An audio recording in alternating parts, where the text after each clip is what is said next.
أعوذ بالله السميع العليم من الشيطان اللعين الرجيم بسم الله الرحمن الرحيم اللهم صل على محمد وعلى محمد الأئمة والمهديين وسلم تسليما السلام عليكم ورحمة الله وبركاته. Today we're going to talk, or our lecture is about the Holy Will. The content of this lecture is actually 4 topics here. Number 1, without the will, no contact with God. Second, the 3 names of the will. Third is the will. We're going to talk about, briefly about the will during the history of the Muslims, and the last is the memories of Wahhab and Nasrani.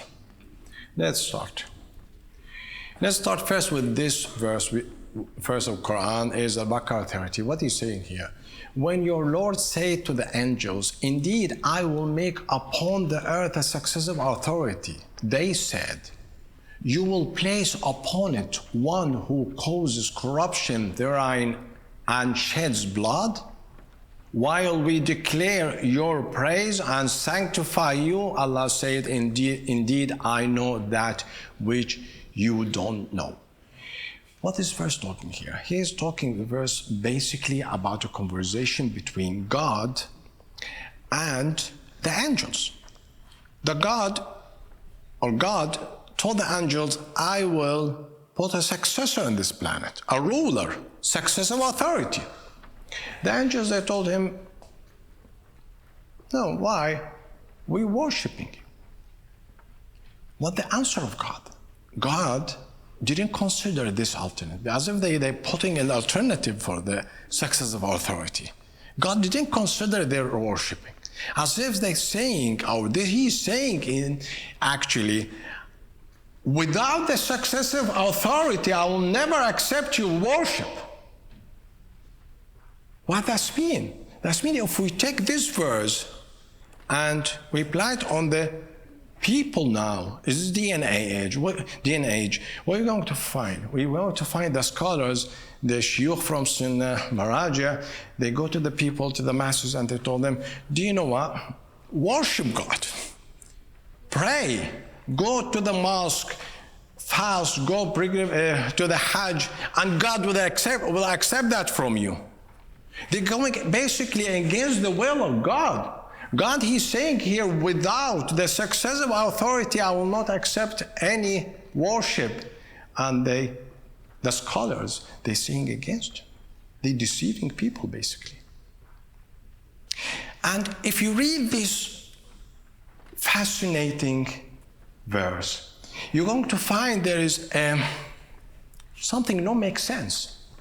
How? Imagine that somebody coming to me and told me, "Dr. Ali, we want to assign a ruler for this country." I told him, "We don't need. I'm making tasbih, I'm praying, and I'm fasting." Saying like, this don't make sense. We're talking about 2 different topics. He's talking about the ruler, I'm talking about worship. And here is the same. God talking about the rulership.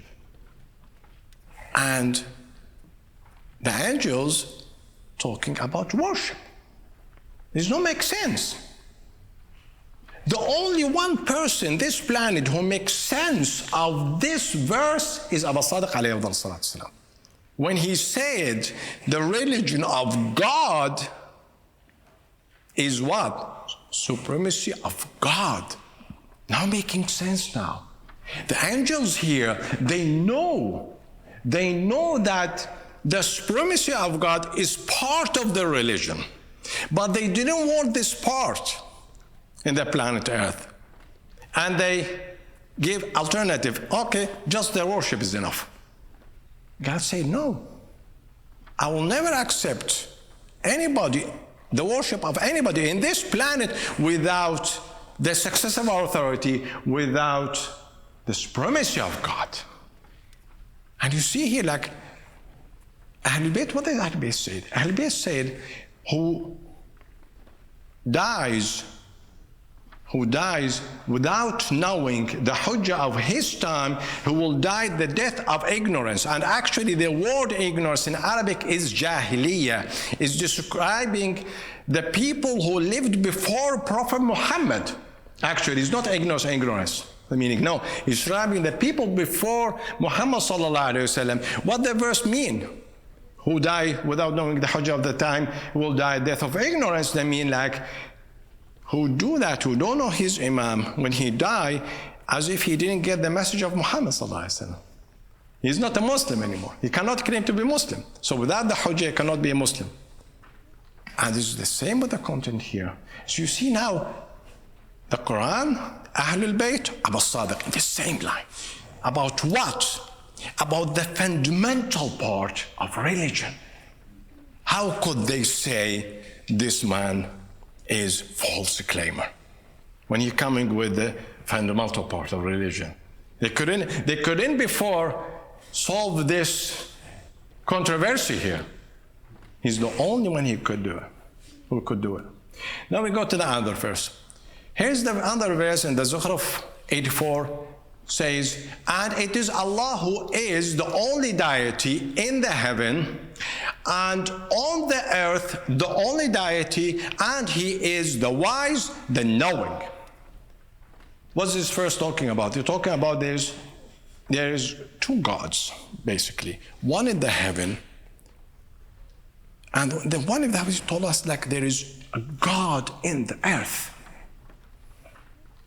And this is a very important thing. If we want to know God, we who are living on this planet, we should know where we're going to find this God. It's an important thing. Let's take us to this question. How does God exist in the earth? This verse answer. Hajar 29 said, and when I have proportioned him and breathed into him of my soul, then fall down to him in prostration. Here, God talking with the angels. He said, when I blow inside him part of my spirit, whom? Adam, prostrate to him. So, here's the God in the earth. He's the deity of the earth. So if you want to look for the deity of the earth, for the God of the earth, okay, we should look for this vessel, this man, the Hujjah, the Imam al-Zaman, if we want to have a contact with God. That's right? And here there's an important question. Now, from the first verse, we know that God said, part of my soul in Adam. Okay, when the death approaching Adam, who going to tell us the destiny of this spirit that dwelled in Adam? To whom will go? That's right. The answer is easy. We should ask Adam. What does that mean? In the well. Wow, what's the conclusion now? The conclusion is, without the will, we will never know the successor. Without the will, we will never have a contact with God. Without the will and the successor, no worships will be accepted from us of God. How important the will. That's right? Yes. Now we go to the whole will of Prophet Muhammad. Before that, we need to talk something about the will of Jesus, peace be upon him. Here's the first of the Saf number 6. This ayah says, and mentioned when Jesus, the son of Mary, said, O children of Israel, indeed I am the messenger of Allah to you, confirming what came before me of the Torah and bringing good tidings of a messenger to come after me, whose name is Ahmad. But when he come to them with clear evidence, they said, this is obvious magic. And before we discuss this thing, we want to put this question. Can anybody claim Jesus will? What he said. He said, so for us, like, there's a prophet after me called Ahmad. And it's very easy. Can anybody name Ahmad, okay, want to be a false prophet? There's a lot of false prophets. Because therefore they say, like, you know, I'm Ahmad who mentioned by Jesus. But if this happened, this will put a huge question mark about the credibility of Jesus. Because Jesus now, when he step forward and say, like, there's a prophet of him called Ahmed, or the name Ahmed, and he knows there's such possibility that means that he intentionally would put us in misguidance. And if he don't know that this possibility could happen, they make the situation much worse. That's right? Now, what does this will of the will of Jesus mean in practice? That's mean in practice. Just bear with me, because this is 2 points is important to understand the will of prophet. That means there is a man, should be a man, who claimed to be prophet, and he is known. His name is Ahmed, and known between the people around him who are living with the name of Ahmed. Does it make sense? That's right. But there's 2 conditions. This is important. Now we go to the holy will of Prophet Muhammad. Peace is upon him. Here I took actually the last part, the last 2 lines, because the first part is like talking about the Prophet, about the Imams, and this is not our topic now. Now we're talking about the names. What this part is saying, then there will be 12 Mahdis after him, mean the 12 Imam. So if death comes to him, let him hand it over to his son, the first of the close ones. He has 3 names, one like mine and my father's, and it is Abdullah, servant of God, and Ahmed the praised, and the 3rd name is Al-Mahdi, the guided, and he is the first of the believers. Here, this important thing before we start. This will written in Arabic. You know, like when a text translated from one language to another language loses some of the meanings. Why? Because in the original language used to have some characteristics. Like the author used to, because like he used to talk this language, used to use this characteristic to describe some deep meaning. And when this text translated to another language who don't have this characteristic will lose some of the meaning. This is an important thing. That's why, like, if we want to know the meaning of the names, we should go back to the Arabic version of this part of the will. And here's the important question. Are the 3 names in the will referring to 1 or 2, 3 persons? Okay, let's go. This is the first evidence. First evidence here, Prophet Muhammad says he has 3 names, but in Arabic, he didn't say actually 3 names. He said 3 asami. Asami and ism in Arabic, if you translate it to be, you will get only name. That's right. But in Arabic, there is some difference between ism and asami. He didn't say 3 names, actually. He said 3 asami. What's the difference here? The difference here is ism means name. Like, for example, my name is Ali. But asami actually mean called for. And here, one person can be called for more than 1 name. He can call for me. I'm called Ali. I also called with my nickname, and I called with my kunya. So the only one condition, actually, that one person have 3 names when he has 3 asami, name, nickname, and kunya, for example. But if we go to the well, Ahmed, Abdullah, and Mahdi, there is not a nickname. There is no kunya. This name of person. And there is no one in this planet Earth ever has a born or get a born and named him Ali, Hussam, and Abbas. 3 different, no way he called him 1 name. But he can give him 3, he can call him for many different names, Asami. So why he used Asami here? And there is no nickname because he's talking about 3 persons. He said, these 3 persons have 3 asami, one with name of Abdullah, one with name of Ahmed, one with name or called for or name is Al-Mahdi. This is number 1. Number 2. If we read this 2 lines, we find there is a sentence mean nothing. Like why Prophet Muhammad put it there. And this sentence is one like my name, one like mine and my father's. Ismun Kasmi wa Ismi Abi before he start mentioning Ahmed or Abdullah. Why?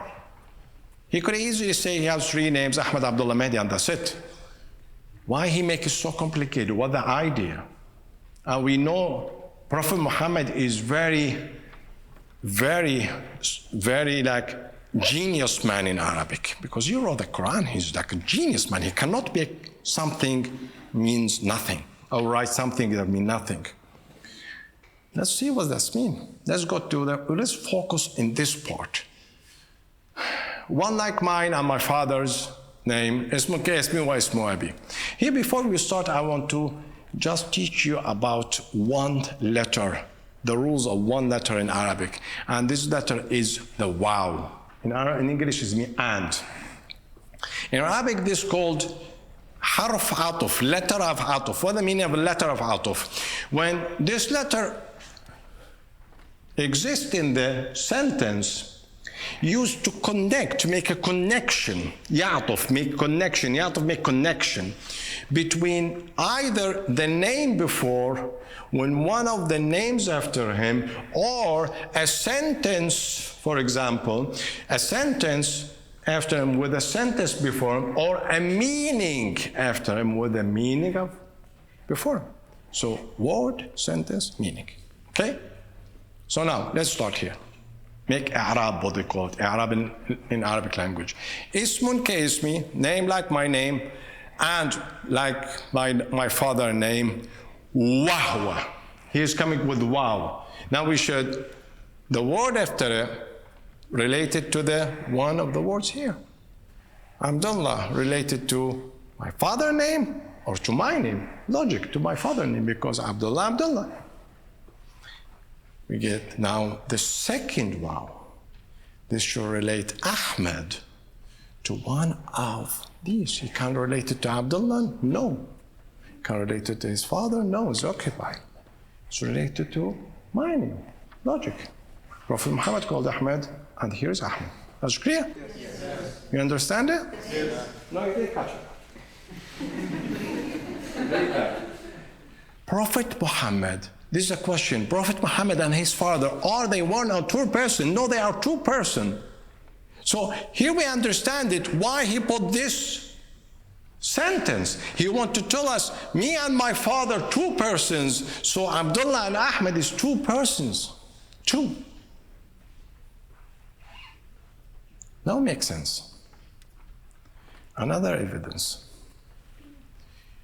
Here's something that makes sense in this sentence. Why? Because he said, name like my name, and my father's name, and he is. This is totally wrong in Arabic. Because he's talking about plural, 2. He should say, and they are. And he's saying, and he is. Why? Obviously, because he's talking about persons. He's not talking about names. And he wants to say, he is Abdullah, my father, he is Abdullah. That's right? Another evidence. Here, I want to tell you something first, before we study this part.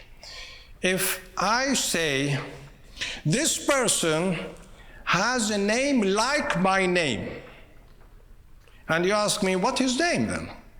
I said, Ali. I said, that does not make sense. Why you say, like my name? Your name is Ali, and his name is Ali. You should have said, this person have the same name of my name. That's right?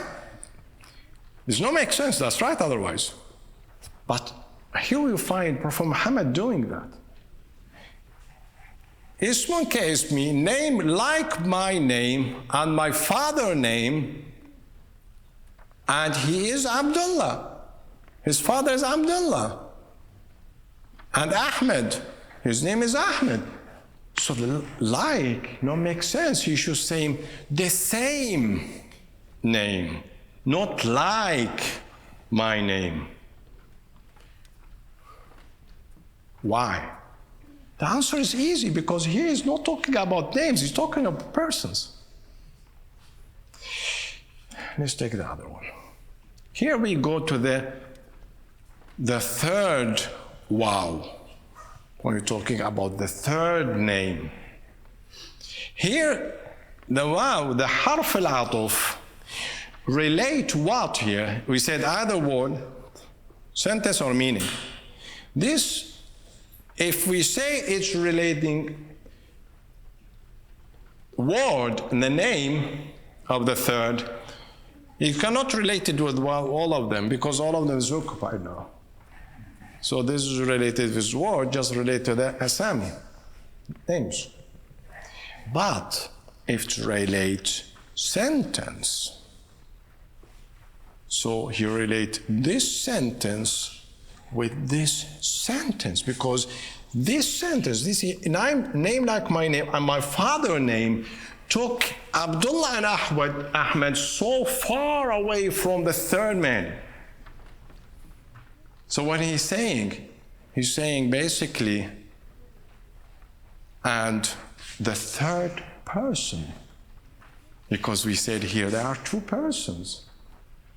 If you're talking about sentence, if he's talking about meaning, yeah, for sure. He's talking about, in the meaning here, he's talking about persons, and the other is third person. Another evidence. Here again we find like Prophet Muhammad sallallahu alaihi wasallam puts two words that make no sense in the apparent. He described the third man, or the third name, with Awwal al-Mu'mineen, the first of the believers. Why? What does mean? Let's go to the Quran to figure it out. If we go to the Quran, in the whole Quran, the only one who described the first of the believers is Moses.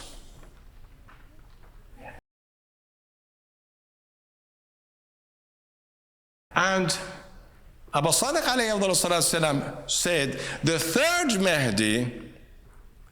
Mahdi is Moses. Isn't that incredible? Here is another evidence. Prophet Muhammad said the third person, he is not like me and my father, he is Moses. There's another evidence that he's talking about persons, not names. This is very clear. Now it became clear. And the last evidence, this is the only one.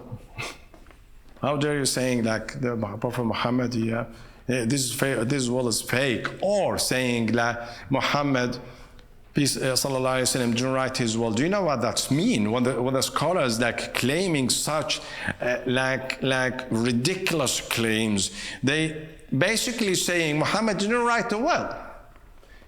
And when you go to the Quran asking like, okay, what the judgment of the God for the person who don't write the will, God say he will die the death of ignorance. And we talked about the ignorance, Jahiliyyah, the time before Muhammad, like as if Muhammad died, they claiming that Muhammad died the death of Abu Lahab. Jahiliyyah. He's not Muslim. How that could make sense? Even if they say this will is not authentic, okay, he wrote, but this is not authentic. At the end of the day, we didn't get it, as if like Muhammad didn't write it. So this make no difference. Now we're going to the third part. Now it's clear, like the names is talking about three persons. Now take the third part, let's be talking briefly about the will during a period of time, the Muslims. Look, during the time between the death of Prophet Muhammad to the ghaiba of the 12 Imam, when the 12 Imam were doing occultation. If we divide the people in three groups, for example, the rulers, the normal people, and the 12 Imam, we're going to find that the people, normal people, at that time, who living during this period, they don't living alone, not just Muslims. There is a Christian and Jewish. And between the Christian and Jews, there is a very, very hard debate about the world, because the Christian, one of the most important evidence that Jesus is true, is the will of Moses. So the will during this time between the Christian and Jewish is a living concept.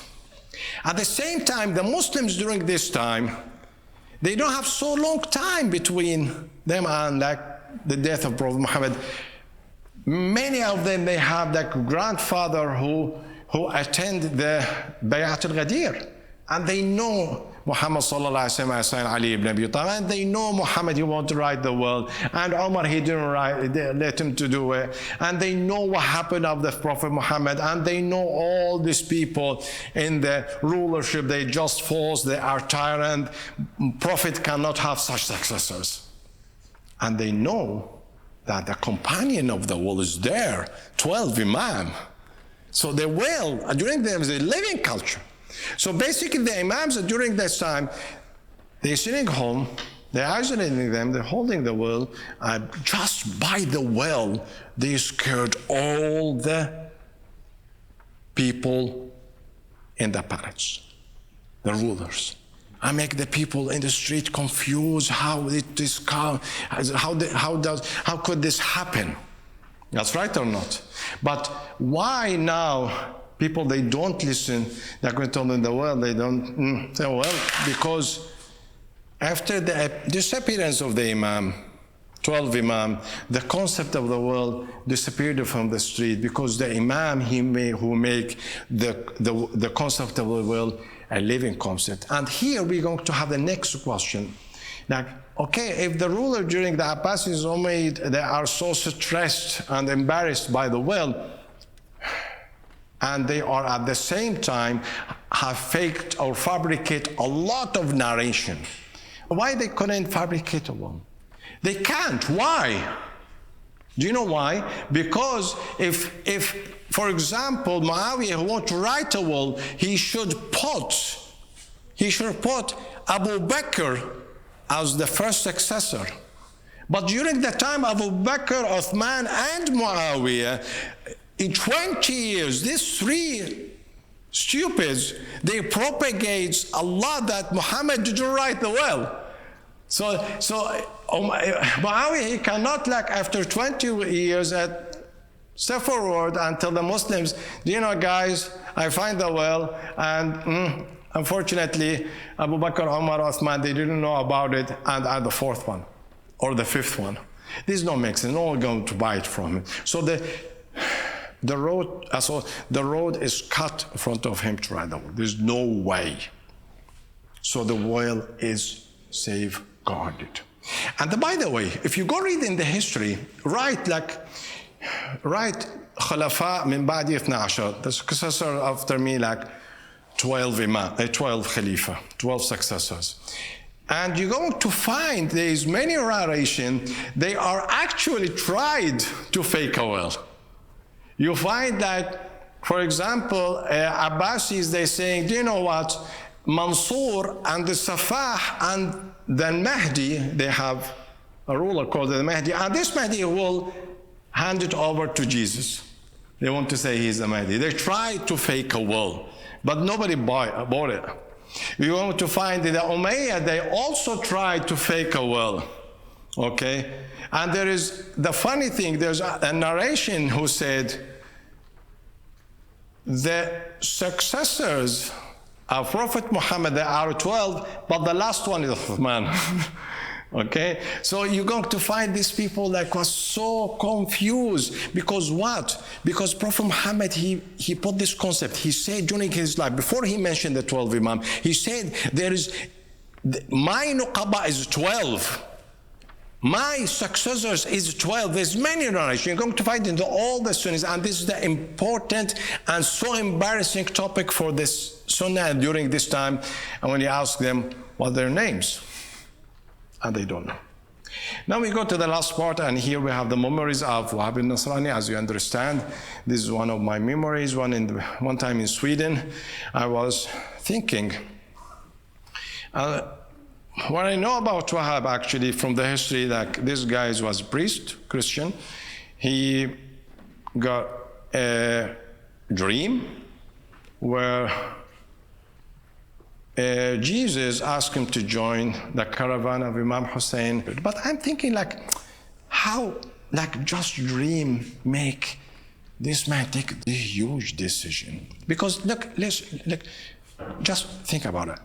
This guy, or I lived in the Arabia, where between the Muslims, and there is, as I told you, there's a hard debate between the Christian and the Jewish about the will, and Jesus and Moses wrote the will for Jesus. And Wahab, he was a priest. He was debating for that. Okay? And at the same time, in this Arabia, the confrontation is not with the Jews. No, that we have another confrontation. There is a prophet called Mohammed. He came with the will of Jesus. When he mentioned his successor after him is called Ahmad. And by the way, this text, we cannot find it now. And this is like, yeah, it's expected, because there's a lot of books. The Library of Iskandariya, they burn it.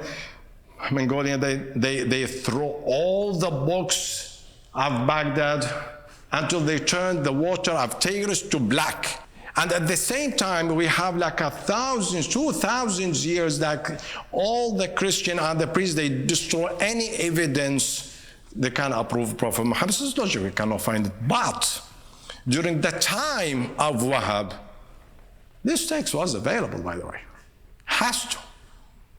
Because it's just like 600 years just 600 from Jesus, and less than 50 years between Wahab and Prophet Muhammad death. That's right or not? And Muhammad, like, he claimed it, and it's written in their book. So for sure, Wahab, he has this text.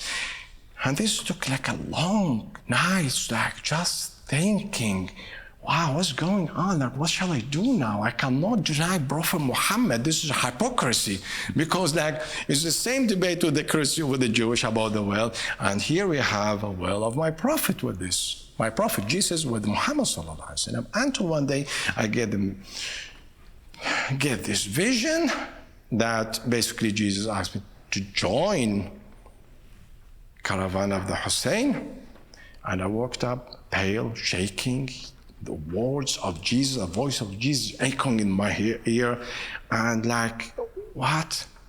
As if he told me, like, how many times did you cry in the night and you wished that you would be with me during the crucifixion to protect me, because I'm the companion of the will. Here we are. There's another companion of the will. Fulfill your allegiance to me now. It's not so long time, and the caravan of Imam Hussein landed in the city where Wahab living. So I went to the mother. I told her, like, I'll go meet him now. What I remember actually, like, Imam Abbas, alayhi salam, the first one I met him, took me personally to Imam Hussein. I went inside. I don't remember what I said. I said what I said. But what do I remember? That Imam Hussein, he said, God witnessed for me, Jesus witnessed for me, your books witnessed for me. What do you want me to say more? So I turned my face on the earth, I cried a lot, and I told him, I'm coming with you.